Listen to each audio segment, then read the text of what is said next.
বিশ্ব নবীজিকে মক্কার মধ্যে সর্বপ্রথম যিনি প্রোটেকশন দিয়েছেন তিনি হচ্ছেন আমার আপনার সকলের মা উম্মাহাতুল মুমিনিন খাদিজাতুল কুবরা আত-তাহিরা রাদিয়াল্লাহু তাআলা আনহা। তিনি সেই বছরে তাকে ছেড়ে চলে গেলেন। তার চাচা আবু তালিব তাকে, তিনি যদিও কাফের ছিলেন তারপরেও কোন কাফের মুশরিকদের রক্তচক্ষুকে বিশ্বনবীজির দিকে তাক করতে দেন নাই। কথা বলেন ঠিক কিনা? সেই বছর তার চাচাও চলে গেল, তার সহধর্মী নিয়ে চলে গেল। সেই বছরটাকে বলা হয় আমুল হুজুন, দুঃখের বছর। আমার নবীজি দেখলেন যে এই দুইজন মানুষ আমার সার্বক্ষণিক প্রোটেকশন দিয়ে রেখেছেন, সেই দুইজন মানুষ বিদায় হয়ে গেল। আমার নবী এক পর্যায়ে ভেঙে পড়লেন। প্রিয় নবীজি যখন ভেঙে পড়েছেন, আল্লাহ রাব্বুল আলামিন আমার নবীজিকে সান্ত্বনার বাণী শোনানোর জন্য আমার নবীজিকে আল্লাহ তাআলা তার আপন কুদরতে আপন বাড়ির মধ্যে দাওয়াত দেবেন।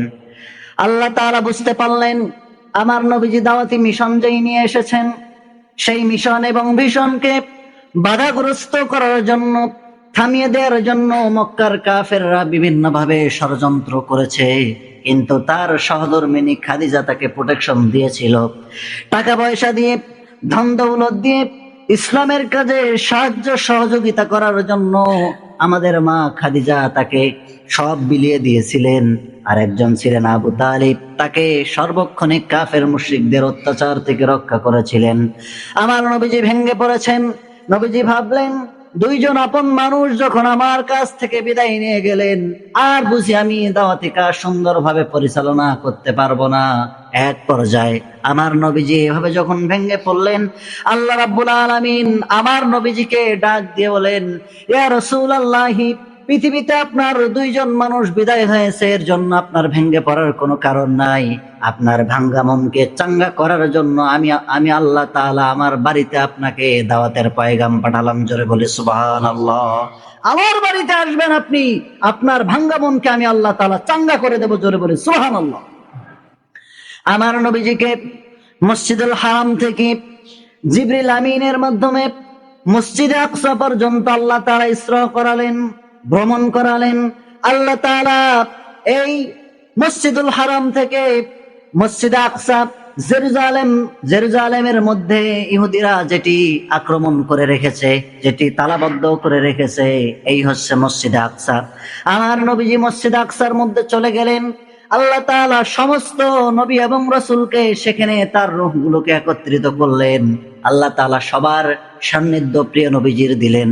তার কারণ মক্কা থেকে এই জেরুজালেম যেতে কমসে কম 15 দিন সময় লেগে যায় তৎকালীন সময়ের মধ্যে। সেই সময় দ্রুতগামী কোনো যানবাহন ছিল না। আমার নবীজিকে আল্লাহ রাব্বুল আলামিন আপন কুদরতে সেই পবিত্র ভূমি জেরুজালেমের মধ্যে নিয়ে গেলেন, যেখানে অসংখ্য নবী এবং রাসূল, যেখানে আল্লাহ তাআলা যেখানে তাদেরকে পাঠিয়ে দিয়েছিলেন দ্বীনের কাজ করার জন্য। সেই মসজিদুল আকসার মধ্যে অসংখ্য নবী রাসূল দাওয়াতি কাজ করেছেন, ইমামতি করেছেন। অসংখ্য নবীদের কবর সেখানে রয়েছে। আল্লাহ তাআলা প্রিয় নবীজিকে আপন কুদরতে সেই মসজিদুল আকসার মধ্যে আল্লাহ তাআলা ভ্রমণ করালেন। সেখানে সমস্ত নবী এবং রাসূলদের রূহগুলো আল্লাহ তাআলা একত্রিত করলেন।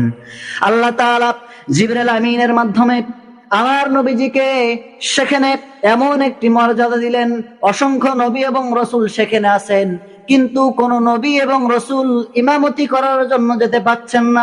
সকলে দাঁড়িয়ে আছেন, কে আজকের জামাতের ইমাম হবেন। এই জামাতের ইমামের জন্য কেউ কাউকে সুপারিশও করতেছেন না, কেউ সামনেও যাচ্ছেন না। আল্লাহ রাব্বুল আলামিন জিবরাইল আমিনকে ডাক দিয়ে বলেন, ও জিবরাইল শোনো, আজকে অসংখ্য নবী এবং রাসূলদেরকে নিয়ে আমার কোন নবী নামাজ পড়াবে না, ইমামতি করবে না। আজকে এই নামাজের ইমামতি করবে সাইয়্যিদুল মুরসালিন খাতামান নবীন রাহমাতুল লিল আলামিন। জোরে বলি সুবহানাল্লাহ। আমার নবীজির ইমামতিতে সেখানে নামাজ আদায় হলো। আল্লাহ রাব্বুল আলামিন আপন কুদরতে নেওয়ার জন্য বিশ্ব নবীজিকে পৃথিবীর তৈরি কোন যানবাহনের ব্যবস্থা করেন নাই, খচ্চরের ব্যবস্থা করেন নাই, গাধা দিয়ে আল্লাহ তাআলা তাকে নেওয়ার বন্দোবস্ত করেন নাই।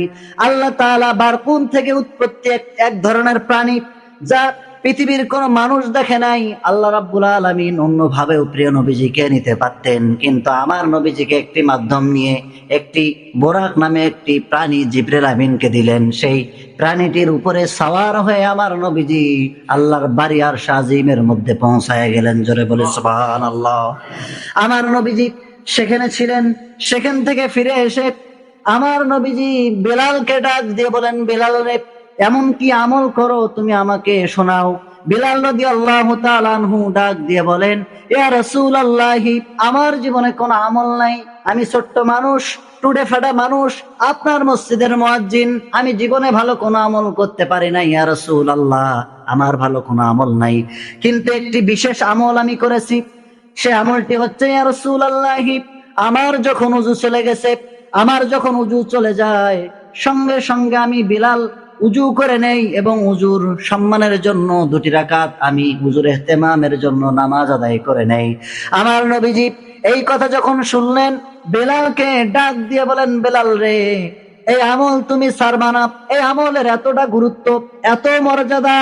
আমি যখন 7 আসমানের উপরে ছিলাম, আমি বিশ্ব নবীজি লক্ষ্য করলাম, আমি তোমার পায়ের আওয়াজ যেন 7 আসমানের উপরে পেয়েছি। জোরে বলে সুবহানাল্লাহ। তোমার পায়ের আওয়াজ আমি পেয়েছি বেলাল। এই আমলকে ছোট বলো না, এই আমলকে তুচ্ছ করো না। এই আমলের কারণে আল্লাহ তাআলা 7ম আসমানের উপরে তোমার পায়ের যে আওয়াজ, পরিচিত আমার আওয়াজ, সেই আওয়াজ আমি 7 আসমানের উপরে শুনেছি। জোরে বলে সুবহানাল্লাহ।